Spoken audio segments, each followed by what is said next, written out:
मूल तत्व नहीं है, उसकी कोई श्रेष्ठता नहीं। भगवान शंकर भूत भावन भूतेश्वर,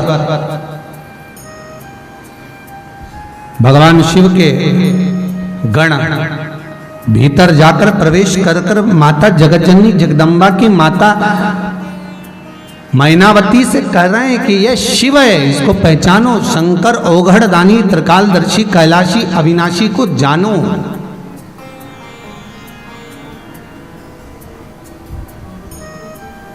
ये कोई साधारण नहीं है मेरा, क्योंकि मैनावती अपनी पुत्री को बहुत समझा रही है। मैनावती अपनी बेटी से बहुत कह रही हैं कि तुम गलत कर रही हो, विवाह मत करो, तुम जानती नहीं हो भोलेनाथ जी का क्या उम्र होगी, कैसे होंगे, कहाँ रहोगी, गुफा में प्रवेश कर कर रहते हैं, समझा। पर नहीं, कि शिव तो ठहरे कैलाशी, हरि घोरा पछताओगी, और बूढ़े जोगी के संग में तुम कैसे रहे पाओगी।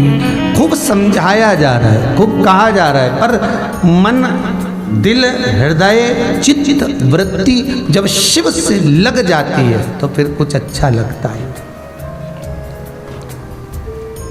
कि खानो नहीं भावे मन, पीनो नहीं भावे रे, दौड़ दौड़ मन सत्संग जावे रे। कि मैं तो शिव की दीवानी ऐसी हो गई रे, सपनों में आवे मारा कांवड़िया। मेरे शंकर मेरे स्वप्न में भी सम्मुख आकर नजर आता है, सामने दिखता। शिव कथा कह रहे हैं, बंधन में हम बंधे रहे। माँ पार्वती भगवान शंकर के साथ में आनंद से विराजमान होती हैं। मंगल विवाह शिव और पार्वती का होता है।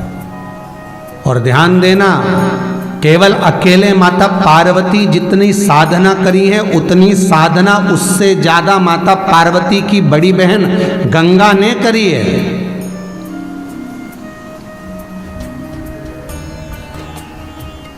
उससे ज्यादा साधना करी गई है बात।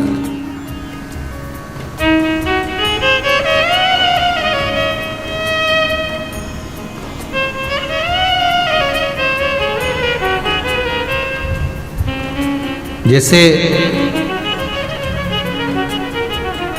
कुंभकर्ण की धर्मपत्नी करकटी, जो पाताल में जाकर वासुकी नाग से पूछकर कहती है कि मैं आराधना किसकी करूं, क्योंकि अगर मेरे पुत्र को, मैं जानती हूं कि राक्षस प्रवृत्ति का पैदा होगा, राक्षस होगा, क्योंकि कुंभकर्ण का बेटा है, राक्षस होगा, पर इसकी गति सुधारने के लिए मैं चाहती हूं कि देवाधिदेव महादेव स्वयं इसके प्राणों को हरे, तो मैं जानूं।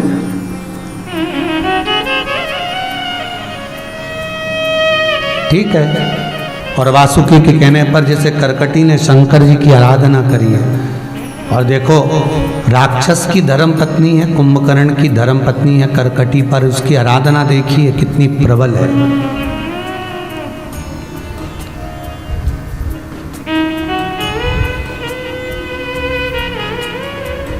काट्य देश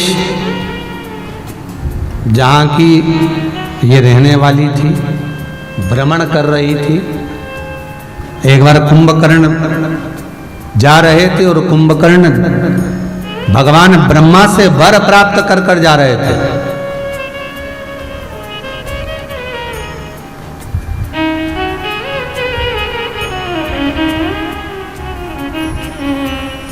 और वर प्राप्त कर कर जब कुंभकर्ण निकल कर जा रहे थे, इस करकटी को जब कुंभकर्ण ने देखा था तो इसका सौंदर्य देखकर, इसका स्वरूप देखकर कुंभकर्ण ने इससे विवाह कर लिया।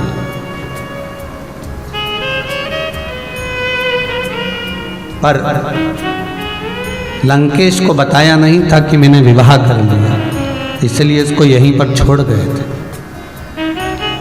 वही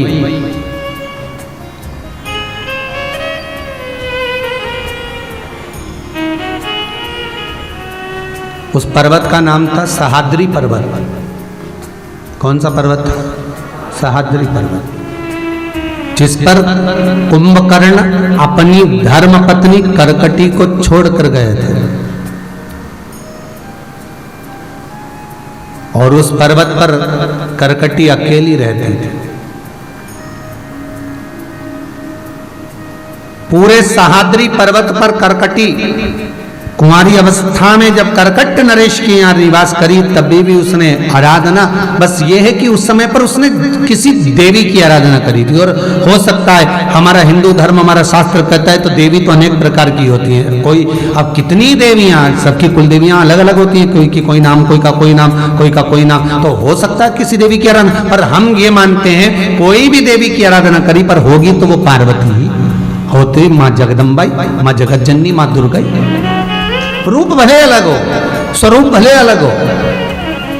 आपको पहले भी कहा, शंकर भगवान की 51 धर्म पत्नियां पहले रही है महाराज। कात्यायनी, कुष्मांडा, उमा, चंद्रघंटा, महागौरी, ऐसे 51 धर्म पत्नियां होते होते जो 52वां अवतार है माता पार्वती का। ये कोई 51 अवतार पहले निकल चुके हैं, फिर 52वां।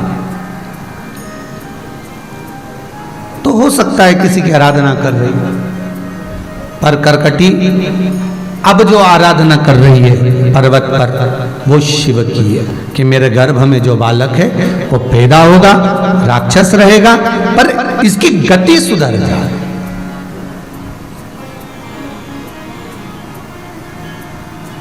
आप लोगों ने कभी कोई व्यवस्था सोची है आपकी आखिरी की? जैसे करकटी ने सोची कि पुत्र हो और राक्षस होगा, पर इसकी गति सुधर जाए, अंतिम बिंदु सवर जाए इसका। ऐसा आपने अपने लिए सोच के रखा है कभी? तो हमने आखिरी में सोच के रखा है ये बड़ी बहू को दे दूंगी, ये छोटी को दे दूंगी, मेरे पास में 3 चेन पड़ी है, और ये छोटी, ये मंजली, ये बड़ी, और 2 एक अंगूठी पड़ी है, तो भांजा भांजी का ब्याह जब होगा, छोरी की हमारा तो भरना पड़ेगा, तो उसके यहाँ दे दो। और ये मेरी पेटी में जो साड़ियाँ भरी है उसमें भी अंदाजा लगा के बैठी, ये वाली साड़ी इसको दे देंगे, ये सामान इसको दे देंगे। तुमने अंतिम समय तक का जो विचार करा है, ये इसको दे देंगे, ये प्लाट इसको दे देंगे, ये घर इसको दे देंगे, ये बिल्डिंग का एक हिस्सा इसको दे देंगे, ये तुमने केवल बेटों के लिए देने की बात सोची है। कभी तुमने ये विचार करा कि अंतिम समय में, आखिरी के क्षण में तुम सब कुछ दे दोगे? माना तुम्हारा है, तुम्हारे पुत्रों का है, तुम्हारी बेटियों का है, खूब दो, दिल से दो। और कभी ये विचार करा कि मेरे बेटे भी रहेंगे, बहुएं भी रहेंगी, मैं भी रहूंगी, पर अंतिम घड़ी, अंतिम पल, अंतिम क्षण मेरी गति कैसे हो, वो सोचकर बैठे हो?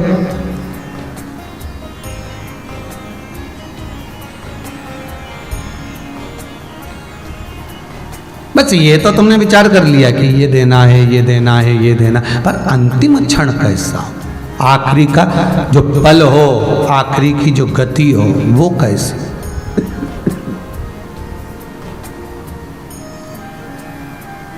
ज़्यादा से ज़्यादा ये होगा तो ये भी कह दिया होगा कि देखो हम मरेंगे तो तुम्हें कहीं जाने की ज़रूरत नहीं, पेटी में साड़ियाँ इतनी रखी है, बांट दे।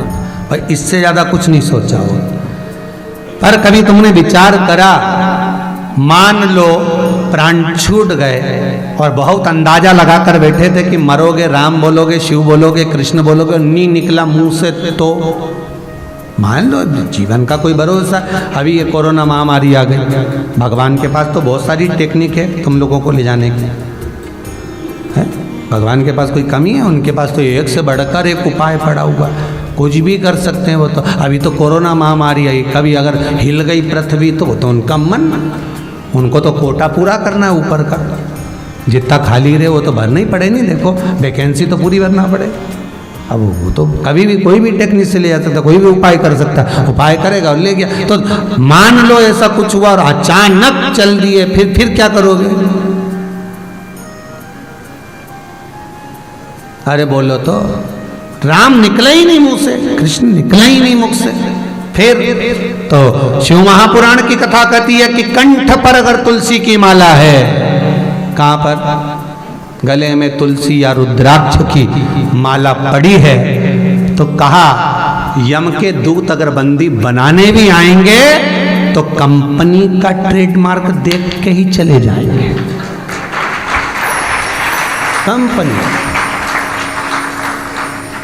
जो दवाई की शीशी होती है उस पर एक लेवल लगा होता है। बोलो जी सही है कि गलत है? लेवल अगर मालूम पड़े निकल भी जाए, हो सकता है तुम्हारे मरने के समय पर तुम्हारे गले से माला निकल भी जाए, तो शीशी के नीचे भी कुछ लिखा होता। बोलो सही है कि गलत है? मान लो अगर लेवल मिट भी गया, तुलसी और रुद्राक्ष की माला निकल भी गई, मुख से राम नाम नहीं निकला, तो फिर कहा मस्तक पर तिलक होगा, उससे भी पहचान लिया जाएगा कि ये कहाँ जाएगा, ये किसका है, किसका है। अंतिम बिंदु सुधार।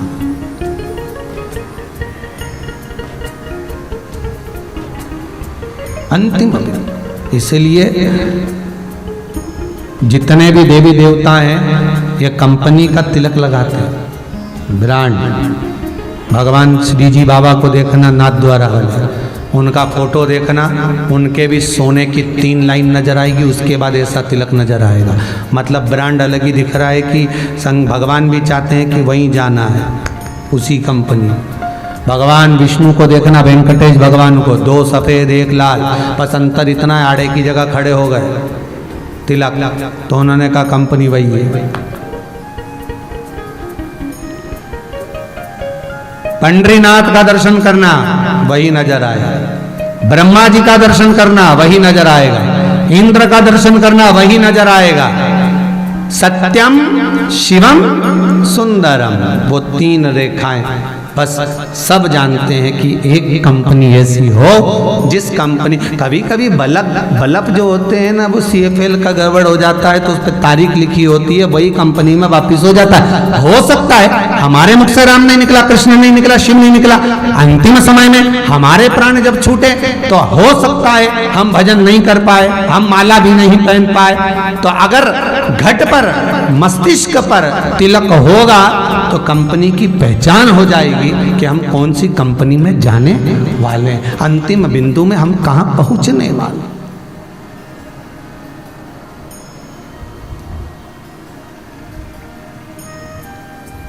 अच्छा, जब प्राण निकल जाते हैं, सही है, जब मर गए तुम्हें नहवाए जाए, मरने के बाद जब नहलाते हैं, नहला के कपड़ा पहनाते हैं, तब भी लोग तिलक लगाते हैं। वो लगाते हैं ना। अब उसके बाद तिलक लगाने का कौन सा फायदा हुआ रे? वो तो निपटी गया।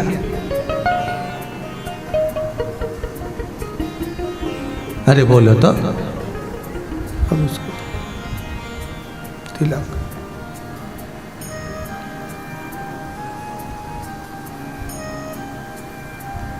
और मान लो अगर कोरोना महामारी जैसी बीमारी रही तो निपटने के बाद भी घर नहीं आया तो फिर, अब ये भी एक टेंशन की बात है, फिर क्या करें?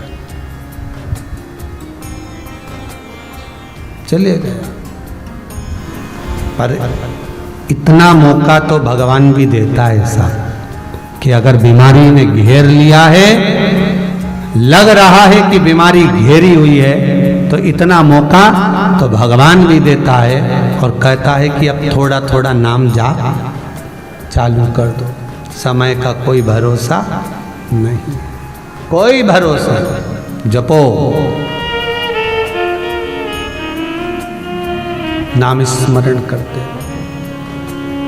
कलयुग केवल नाम आधारा, सुमर सुमर नर उतरहि पारा। इस कली काल में, संसार सागर में भगवान के नाम का जो महत्व है, भगवान के नाम का जो आनंद है, उसको नहीं छोड़ना, उसको जपो। ले करकटी सहाद्री पर्वत पर बैठ, जहां तहां भगवान की भक्ति को धारण करती है, भगवान का नाम लेती है। और क्या करती है? ऐसा कोई स्थान नहीं सहाद्री पर्वत पर जहां पर करकटी ने बेलपत्री का पौधा न लगाया।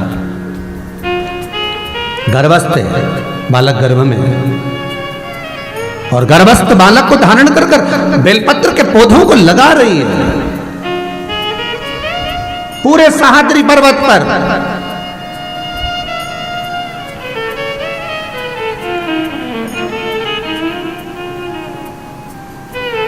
जहां तहां पर, हर जगह पर बस वो पौधा लगा रही है। कहते हैं एक बार करकटी बैठी थी, बेलपत्री के वृक्ष के नीचे बैठकर करकटी का जब उदर में कष्ट उत्पन्न हुआ, बालक का प्रसव का समय आया, कुंभकर्ण का लड़का पुत्र भीमा पैदा हो रहा था।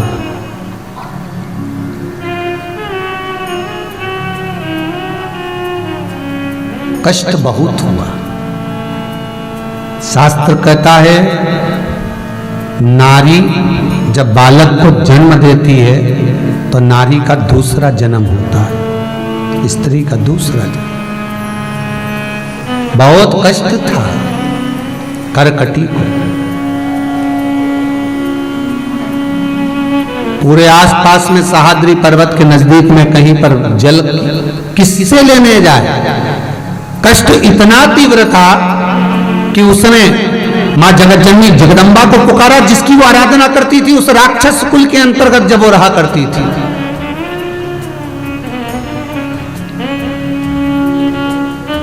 मां बहुत प्यास लगी है और मैंने जिसकी आराधना कुंवारी अवस्था में करी वो मां मुझे जल दे।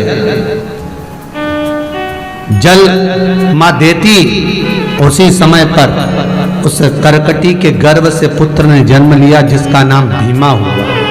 उसी समय पर माता ने एक जल की धार दी और जल की धार उसके मुख में गई, जिससे एक नदी उत्पन्न हो गई।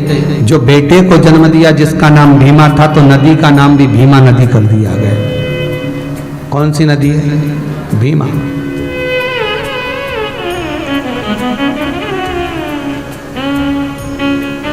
अब वो भीमा नदी मां जगदम्बा दुर्गा भवानी से निवेदन करती है कि आपने इस राक्षसी के लिए मुझे प्रकट कर लिया, इस राक्षसी के लिए मुझे प्रकट करा है आपने। मेरी एक गंगा की तरंग हूं, धारा हूं और यहां आई हूं, आपके कहने पर आई हूं, आपने प्रकट करा है मुझे। किस लिए? क्यों? मां जगतजननी जगदम्बा कहती है कि ये जल पीना चाहती है, इसको जल चाहिए। भले ही ये राक्षसी है पर भजन तो शिव का ही कर रही है ना, आराधना तो कर रही है। देव जल।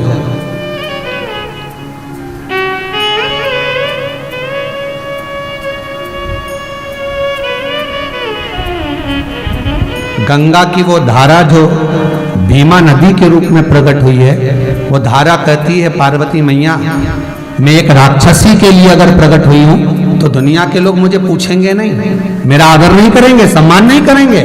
जितना गंगा को पूजते हैं, जितना यमुना को पूजते हैं, सरयू को पूजते हैं, जितना मंदाकिनी सरस्वती को पूजते हैं, उतना मुझे कोई नहीं पूजेगा। मां जगतजननी जगदम्बा कहती है, हे भीमा नदी, मैंने तुझे इस करकटी के लिए प्रकट करा है। तो गंगा की एक धार है, यहां आकर मैंने तुझे प्रकट करा।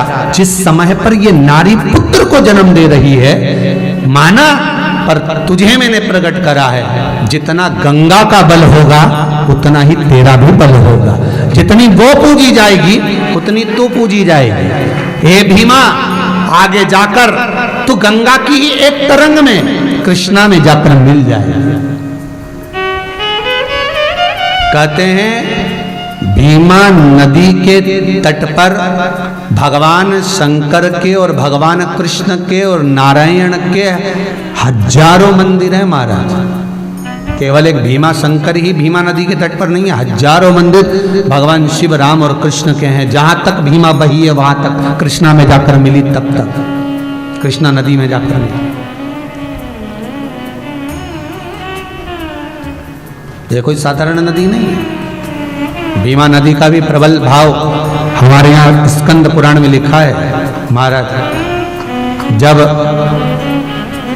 भीमा नदी का भाव कहा गया भीमा शंकर के लिए कि जब मान लो कोई बेटा कोई बेटी गलत दिशा में जा रहे हो और अपने धर्म को छोड़कर, अपनी समाज को छोड़कर, अपने कुल को छोड़कर अन्य समाज में, अन्य धर्म में बेटा बेटी अगर अपने विवाह को करना चाह रहे हैं तो भीमा नदी भीमा शंकर के द्वार जाओ और भीमा नदी में जाकर 5 पीपल के पत्ते पर मात्र 5 आटे के दिए जिसमें सरसों का तेल हो और थोड़ा सा तिल्ली का तेल मिला हो, बेटी बेटे का नाम लेकर उस भीमा नदी के पानी में छोड़ दो।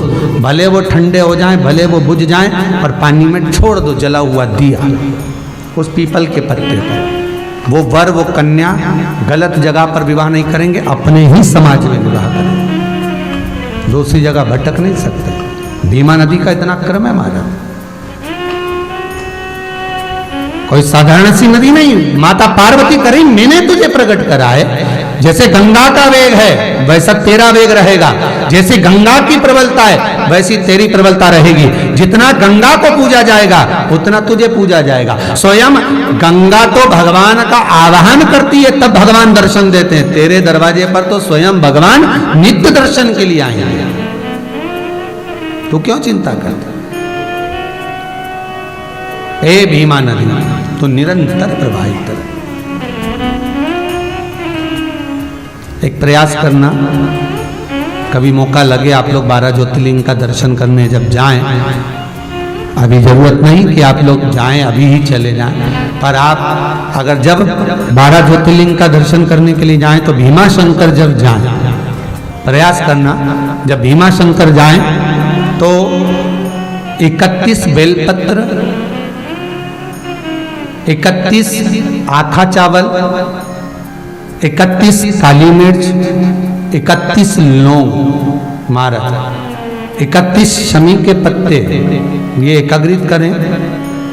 एक पात्र में या दोने में उसको रख लें और जिस व्यक्ति को भारी रोग हो गया, बहुत प्रबल रोग हो गया, जिसका कोई इलाज ही नहीं हो रहा, उस व्यक्ति का नाम लेकर भीमा शंकर को छुलाकर वो सामग्री भीमा नदी में डाल दीजिए और रोग का निवारण होना प्रारंभ हो जाएगा।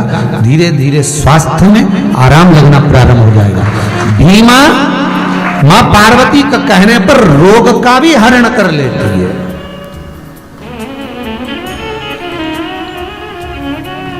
वो भीमा, जैसे आपको पहले कथा में कहा था, यदि आपने करमाला की कथा सुनी होगी, करमाला महाराष्ट्र में जब कथा बाची थी तो उसमें चंद्रभागा नदी का वर्णन किया था, जिनके तट पर भगवान विष्णु, भारत की भूमि पर केवल एक भगवान विष्णु का मंदिर ऐसा है पूरे भारत में जिनके सिर पर शिवलिंग है, वो पंढरपुर के हरि विठ्ठल है, जिनको वारकरी संप्रदाय के लोग आषाढ़ी एकादशी पर विठ्ठल विठ्ठल पांडुरंगा कहते कहते पहुंचते हैं दर्शन के। पूरी दुनिया में एक मंदिर हरि विठ्ठल का, जिनके मस्तक पर शिवलिंग है, माथे पर शिवलिंग विराजा है। तो चंद्रभागा नदी के तट पर वो शिवलिंग, वो भगवान पांडुरंगा विराजे हैं। तो चंद्रभागा का वर्णन किया गया था कि उनके पिता का नाम, उनकी माता का नाम, उनका स्मरण अगर कभी आपने नहीं सुना हो तो करमाला वाली कथा को निकालना और एक बार उसको अच्छे से सुनना। चंद्रभागा नदी का एक एक व्याख्यान वर्णन उसमें किया गया। जैसे भीमा का आनंद है वैसे वो चंद्रभागा का भी एक आनंद महाराज। तो बालक जन्म लेने के बाद निरंतर नित्य माता को देखता, माँ क्या कर रही है, और माँ से कभी उसने ये नहीं पूछा कि पिता कहाँ है, पिता कहाँ चले गए, पर वो बस माता को देखता है कि माँ बेलपत्री को रोपित करती है और पूजन करती है, जल चढ़ाती है। शास्त्र कहता है बेलपत्र के नीचे भी जो जल चढ़ाया गया वो शिव को ही प्राप्त हुआ, शंकर को ही मिला, वो जल चढ़ा रहे। और शिव की आराधना में महाराज, शंकर की आराधना में निरंतर डूबी रहती है। शिव की आराधना में हर पल भगवान शंकर से निवेदन करती रहती है। भगवान शिव की आराधना में निरंतर डूबी रहती है।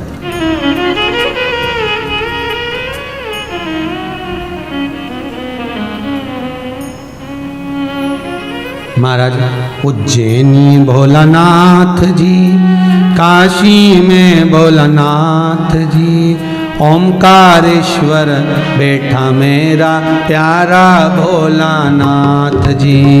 उज्जैनी भोलानाथ जी, काशी भोलानाथ जी, ओमकारेश्वर बैठा मिलता भाव से कहिए। उज्जैनी भोलानाथ जी, काशी में भोलानाथ जी, ओमकारेश्वर बैठा मिलता प्यारा भोलानाथ जी। उज्जैनी भोलानाथ जी, काशी भोलानाथ जी, ओमकारेश्वर में विराजे मेरे भोलेनाथ हो।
भोलानाथ जी, नागेश्वर भोलानाथ जी, दारुक वन में तप करता नागेश्वर भोलानाथ जी। ओमकार भोलानाथ जी, नागेश्वर भोलानाथ जी, दारुक वन में तप करता नागेश्वर भोलानाथ जी। काशी में भोलानाथ जी, उज्जैनी भोलानाथ जी, छिपरा जी के तट पर बैठा महाकाल भोलानाथ जी। काशी में भोलानाथ जी, उज्जैनी भोलानाथ जी, छिपरा जी में तप कर बैठा महाकाल भोलानाथ जी।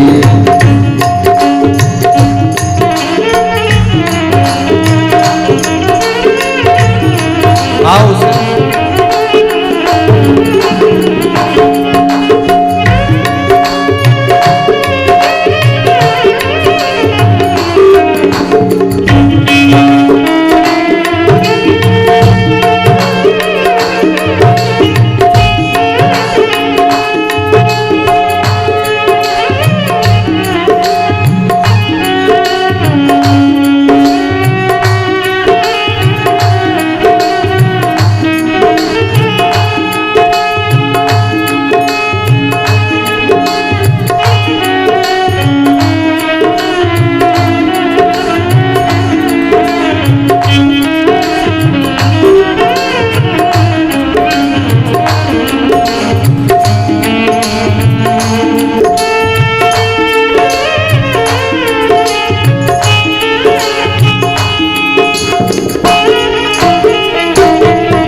भोलानाथ जी, केदारनाथ भोलानाथ जी, गंगा जी के तट पे रमता केदारनाथ भोलानाथ जी। सोमनाथ भोलानाथ जी, केदारनाथ भोलानाथ जी, गंगा जी के तट पे रमता केदारनाथ भोलानाथ जी। ओ काशी में भोलानाथ जी, उज्जैनी भोलानाथ जी, छिपरा जी के तट पे रमता महाकाल भोलानाथ जी। काशी में भोलानाथ जी, उज्जैनी भोलानाथ जी, छिपरा जी के तट पे रमता महाकाल भोलानाथ जी।